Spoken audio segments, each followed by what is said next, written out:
이피아 어드바이저입니다. 이번 프레젠테이션은 최근에 가장 저희가 기관 투자가로부터 많이 받았던 질문을 중심으로 해서 내용을 구성하였습니다. 전체 내용을 요약하자면 첫 번째로는 현재 코로나 사이클로부터 시작된 경제 상황과 여기서부터 어, 자산 시장이 미치고 있는 어, 가격들의 움직임, 그리고 마지막으로는 이런 시장에서의 어떤 투자자의 움직임을 요약하는 것으로 이 프레젠테이션을 구성하도록 하겠습니다. 최근에 가장 기관 투자가들을 비롯한 대부분 투자자들이 되게 어려운 것들이 매크로, 즉 경제 상황은 상당히 나쁜데 시장 상황은 이제 너무나 괜찮다. 이런 부분이 투자자들을 상당히 곤혹스럽게 하고 있는 그런 시간인 것 같습니다. 그럼 이러한 부분에 관련된 내용을 요약하는 형태로 실제 진행하겠습니다. 첫 번째로 모두에 말씀드렸던 경제 상황을 한번 짚어보도록 하겠습니다. 이 경제 상황은 크게 실제 경기와 그리고 이로부터 발생되는 정책의 괴리가 어떤 식으로 나타나고 있는지, 즉 온도 차이에 대해서 한번 알아보고, 두 번째로는 최근에 강력한 유동성 폭탄, 특히 연준으로 시작된 이 유동성 폭탄에 대해서 한번 짚어보고, 세 번째로는 향후에 그럼 이런 경제적인 정책과 영향들에 따른 방향성에 대해서 한번 요약하는 것으로 이 경제편을 진행하도록 하겠습니다.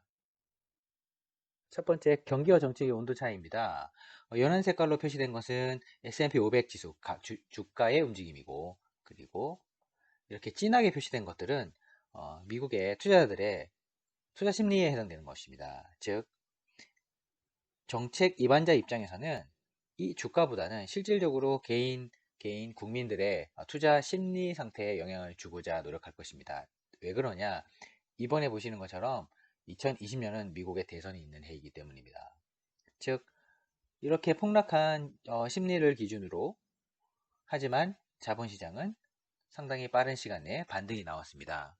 이러한 영향은 실제 경기와, 즉 투자 심리와 정책이 온도 차이가 발생을 하기 때문에 주가는 먼저 반등을 하고 투자 심리는 아직 바닥에서 회복하는 중으로 보여집니다. 즉, 향후의 경제 정책이라는 것은 이 투자 심리가 마치 주가처럼 원상 회복이 될 때까지 공격적으로 진행될 가능성이 높다는 것을 보여주고 있습니다. 두 번째, 유동성 폭탄에 대해서 한번 보시겠습니다. 이 노란 색깔로 표시된, 즉 리만 사태라고 이야기하는 그 시절의 유동성의 움직임입니다. 즉 1.5로 표시되어 있습니다. 즉 150% 정도에 해당되는 미 연준의 대차협표 확대 규모입니다. 이런 공격적인 유동성의 힘이 어느 정도 시간이 걸렸느냐? 약 1년 4개월 정도 걸렸습니다. 즉 1년 4개월이라는 시간 동안 150% 정도의 유동성을 부었었는데, 이번에는 빨간색으로 표시되어 있는 코로나 사이클의 규모를 보시게 되면 약 175%, 즉 첫 번째 리만 사태의 QE보다 더 많은 규모의 유동성을 약 2개월 동안 폭발적으로 부었습니다. 즉 시간은 엄청나게 짧아지고, 그리고 그 규모는 오히려 확대된 이런 유동성의 폭탄이 지금 이루어지고 있다고 볼 수 있을 것 같습니다.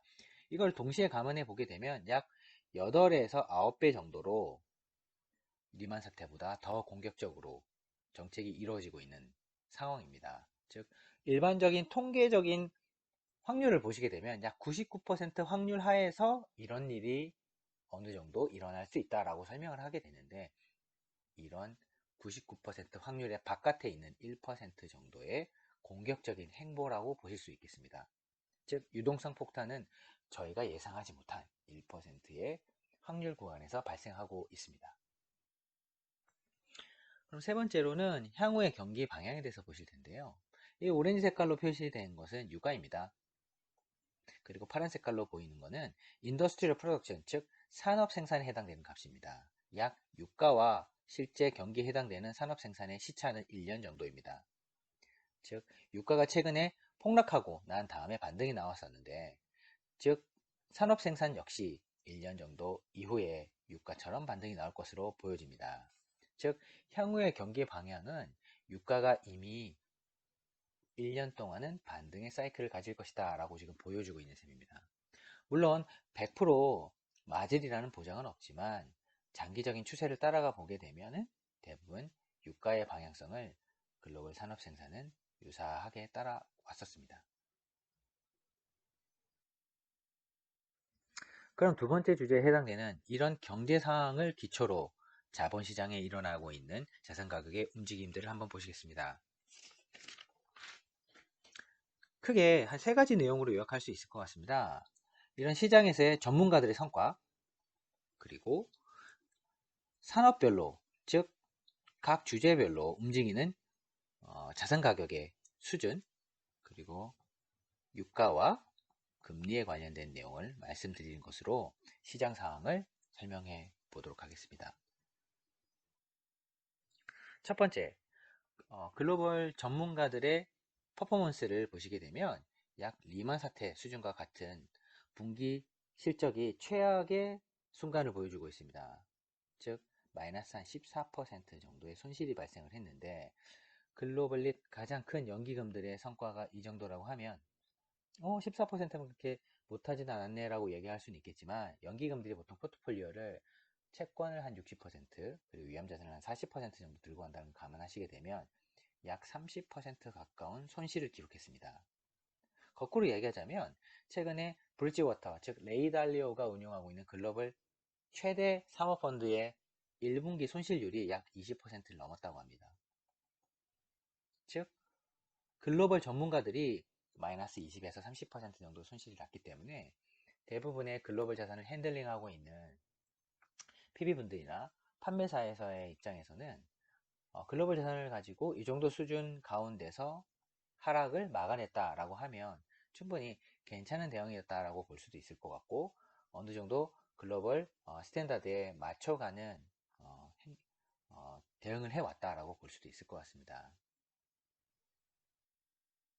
하지만 산업별로 보게 되면 주가가 다른 사이클을 가졌습니다.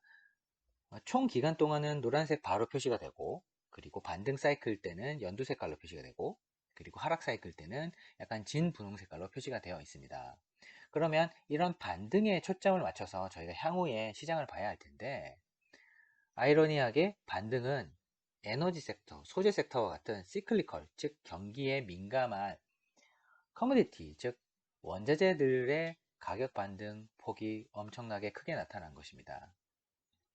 하지만 하락 때도 크게 하락을 겪었습니다. 즉 많이 빠진 만큼 많이 반등이 나왔다는 이야기인데, 아직 반등 구간이 있다고 하면 이러한 섹터들을 어느 정도 눈여겨볼 필요는 있을 것으로 보여집니다.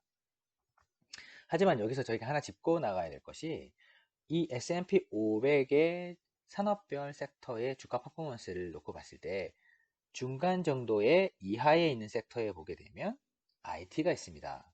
즉 IT는 한 30% 정도의 손실을 발생을 했기 때문에 다른 섹터들과 유사한 하락폭을 기록을 했고, 하지만 반등 시기에는 오히려 시장 평균이나 중간값보다 좀 못한 반등이 나타났습니다. 즉 이전에 보였던 주도 섹터였던 IT의 흐름이 반등이 나오는 시점에 시장보다 크게 나쁘진 않았지만, 그렇다고 해서 시장보다 크게 좋지도 않은 그런 성과를 보여주고 있습니다. 그리고 2019년에 1위 산유국은 누굴까? 미국이었습니다. 미국. 즉 미국은 오펙 국가는 아닙니다.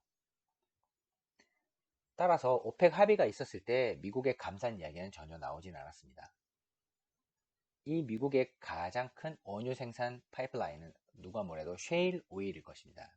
이런 셰일 오일은 아무래도 기존의 전통적인 사우디와 같은 산유국에 비해서는 생산 단가가 좀 높습니다. 즉 유가 시장이 망가지면서 급격하게 산유량이 감소하고 있습니다. 즉 한 1년 동안 증가했던 산유량 자체가 거의 1개월 만에 감소를 한 셈입니다. 아직도 감소하고 있습니다. 즉 한 2개월에서 3개월 정도 지나게 되면 한 2년 전에 산유량 수준으로 떨어지게 됩니다. 기존의 산유량 대비해서 약 30% 정도 산유량이 감소하고 있기 때문에 오펙이 합의했던 감산 물량의 엑스트라로 제1위 산유국인 미국의 자연 감산이 일어날 것으로 시장은 지금 보기 시작했습니다. 즉 하반기나 연말쯤에 수요가 크게 회복하지 않는다 하더라도 정상적인 구간으로 가면 갈수록 이렇게 줄어든 석유의 미국 내수 마켓의 생산량이 좀 모자랄 수도 있겠다라는 생각을 글로벌 투자은행들도 어느 정도 지금 짚기 시작한 것 같습니다.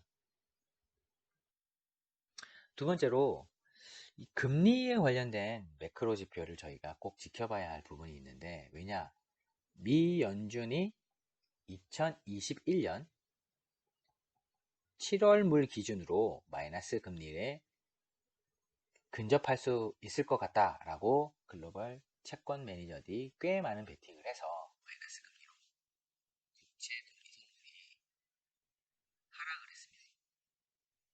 즉 마이너스 금리가 베팅을 한 셈이죠. 이후에 유가가 생각보다 감산 규모가 좀 크게 나타났고, 미국 때문에 또 미국이 마이너스 금리를 갈 수 있다는 불안감 때문에 채권 시장이나 주식 시장에 큰 영향이 있었는데, 바로 지난주 초였죠. 연준 의장이 마이너스 금리는 고려하지 않고 있다라고 얘기를 하면서 최근에 반등이 나오기 시작했습니다. 즉 마이너스 금리에 대한 시장의 기대감은 지금 싹 사라진 상태고, 오히려 시장의 금리가 조금 반등하고 있고 유가가 좀 감산하고 있는 부분은 시장이 어느 정도 정상화되는 구간에 대한 자본시장의 움직임이 좀 나타나고 있다라고 볼 수 있는 부분일 것 같습니다. 이제 마지막으로 실제 이런 투자자들이, 글로벌 투자자들이 어떤 방향으로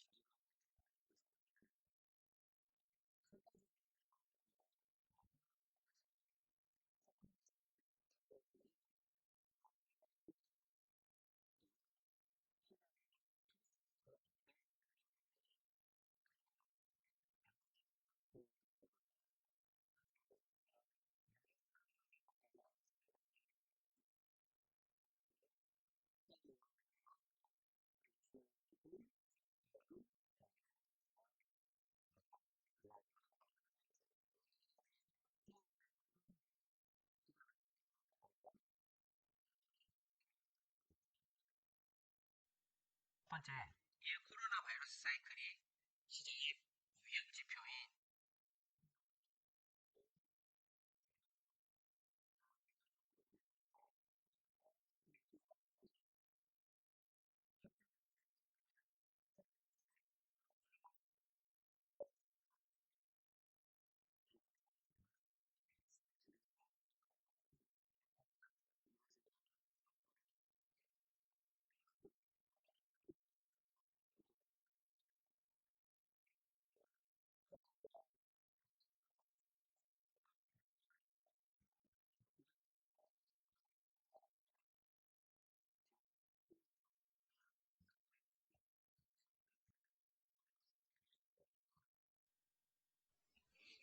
두 번째는 금을 가지고 한번 보시겠습니다. 미 연준이 어느 정도 돈을 많이 풀었는지, 머니 프린팅을 원래 한 4.5 트릴리언이다가 거의 6.5까지 올라갔으므로 한 50% 정도 돈을 추가로 찍었습니다. 즉 돈의 가치가 50% 정도 감소했기 때문에 금 가격이 원래 50% 정도 올라가야 합니다. 하지만 한 20%에 달하는 반등만 나왔습니다. 최근에. 왜 그런지에 대해서 보시게 되면 미국의 주가가 반등이 꽤 많이 나왔습니다. 30% 폭락을 해서 한 2에서 30% 정도 반등이 나왔는데, 50% 정도 화폐 가치가 떨어져서 금 가격이 50% 올라야 되는데도 불구하고 20%밖에 오르지 않았으므로 30% 정도의 주가가 반등이 나오는 것을 이 금은 이미 느끼고 있었던 것 같습니다. 즉 글로벌 투자자들은 이런 부분을 예상하고 있었던 거죠. 그러니까 위험에 대한 회피 부분 자체가 금 가격을 보통 지지해 주거나 올려주는데, 머니 프린팅을 통해서 인플레이션이 급격하게 발생하고 돈의 가치가 떨어져서 금의 가격이 오히려 올라가는 부분이 숫자 한 50% 정도의 설명이 돼야 되는데, 오히려 주가 반등을 30% 정도 보면서 실제 금 가격은 20% 반등해서 그쳤습니다. 즉 시장에 있는 위험에 대한 태도가 코로나 사이클에 대한 어떤 안정감으로 빅스가 감소한 것처럼 실질적으로 위험자산, 안전자산 간의 상대 가격의 비율도 이런 식으로 안정되고 있는 것으로 보여집니다. 그리고 향후의 주가에 관련된 부분을 이야기하기 전에 현재의 글로벌 투자자들의 심리 상태를 한번 들여다보시겠습니다. 어느 정도 수준이냐? 결론적으로 얘기를 하자면 1930년대에 있었던 세계 대공황 수준의 심리 수준입니다. 어떻게 이것을 알 수가 있느냐? 가장 산업 경기나 일반적인 경기에 가장 민감한 에너지 섹터의 S&P 500 내에서, 즉 미국의 대형지 지수 내에서 에너지 섹터의 시가총액 비율을 따져보게 되면 가장 수요가 위축되거나 공급 사이드에 문제가 생기는 부분에 대해서 측정을 할 수 있게 되는데, 역대급으로 낮아진 수준을 지금 에너지 섹터 비율로 보실 수 있게 됩니다. 즉 투자자들의 심리는 세계 대공과 크게 다르지 않다라고 볼 수 있을 것 같습니다. 그러면 구체적으로 사람들이 위험자산의 대표자산격인 주식에 대해서 어떻게 생각하고 있는지 한번 보시겠습니다. 올해 연초만 하더라도 이 회색깔로 표시되어 있는 미국의 S&P 500의 EPS 추정치 값을 가지고 있었습니다. 2020년에는 178불, 그리고 2021년에는 196불이라고 봤었는데, 코로나가 터지고 나서 최근에 들어서는 올해가 128불밖에 안 될 것 같다. 하지만 골드만삭스는 110불까지 더 떨어질 것으로 지금 보고 있는 상태입니다. 더 비관적으로 70불로 보고 있는 부분도 있습니다. 하지만 골드만삭스의 보수적인 현재 기본 이익 추정치는 110불입니다. 아이러니하게 2021년이 되면은 골드만삭스도 보수적에서 되게 긍정적으로 보고 있습니다. 170불까지 올라갈 것이다. 약 50에서 60% 정도의 이익 증가율이 낮은 기저로 인해서 나타나게 될 것이다. 즉 현재의 주가의 움직임은 2021년에 회복되는 모습을 보고 움직이는 것으로 보여집니다. 즉 글로벌 투자자들, 특히 미국에 있는 스마트 머니들은 올해가 낮아진 기저이므로 내년에 성장률이 높게 보일 수 있으니까 주가는 좀 올라도 되겠다라고 하는 부분에 대해서 많이들 고려하고 있는 것으로 보여집니다. 조금 더 부정적으로 보시겠습니다. 골드만삭스가 가장 월스트 케이스, 가장 나쁜 케이스로 봤을 때 올해가 70불밖에 안 될 것이다. EPS가. 하지만 115불까지 가장 나쁜 케이스도 반등이 나오게 됩니다. 이 역시도 약 한 45%, 즉 한 50% 정도의 기저효과에 따른 증가율이 나타납니다. 어찌됐건 올해 상당히 나쁘다 하더라도 그 나쁜 효과 때문에 2021년은 기저를 누리게 될 것이다 라고 일단은 투자은행들도 보고 있는 상황입니다. 그러면 이런 비관적인 시나리오들을 가지고 있으면서도 주가가 유동성 폭탄 때문에 오르고, 그리고 올해 기저효과 때문에 또 오르고, 그런 것들에 대한 금가격이 상대적으로 반등이 화폐 가치 하락에 비해서 크게 나타나지 못하고, 이런 것들을 보시게 되면 이번 차트에서 보고 있는 부분이 아마 크게 와닿으실 것 같습니다. 이렇게 하늘로 솟아있는 것이 머니마켓, 즉 저희가 MMF라고 부르는 머니마켓 펀드에 돈이 들어온 규모입니다. 하지만 오렌지 색깔로 표시된 세이프 본드에 해당되는 미국 국채 같은 선진국 국채에 최근에 돈은 좀 빠져나갔습니다. 소폭 감소했습니다. 하지만 하늘색으로 표시된 리스키 본드, 그러니까 하이힐드 채권들에 대해 돈이 오히려 약간 들어왔고, 그리고 주식에서도 돈이 약간 들어왔습니다. 즉 약간 하이힐드, 약간 주식에 돈이 들어왔는데 최근에 좀 가격이 좀 세게 오른 부분이 있고, 안전자산에 돈이 빠지면서 최근에 오히려 미국 국채에서도 금리가 반등이 나오고, 이런 일련의 수급의 움직임이 좀 있었지만, 하지만 가장 거대한 MMF, 즉 대기 자금은 아직 움직이진 않았습니다. 이 대기 자금이 어디로 가느냐에 따라서 시장의 방향성은 결정될 가능성이 높을 것 같습니다. 하지만 결론적으로 저희가 보고 있는 부분은 지속적으로 이러한 대기 자금이 사실 기다리고 있고, 만약에 이런 기저효과가 2021년에 정말로 역할을 해준다고 보게 되면은 저희는 이런 부정적인 뉴스가 나와서 시장이 눌릴 때마다 위험자산을 좀 편입을 해서 향후에 기대 수익률을 높여가는 전략이 유리하겠다. 즉 저희는 위험자산을 기회가 될 때마다 편입하는 게 맞다고 저희는 보고 있습니다. 오늘 프레젠테이션을 통해서 보여드렸던 자료나 데이터가 필요하시다면 언제든 연락 주십시오. 감사합니다.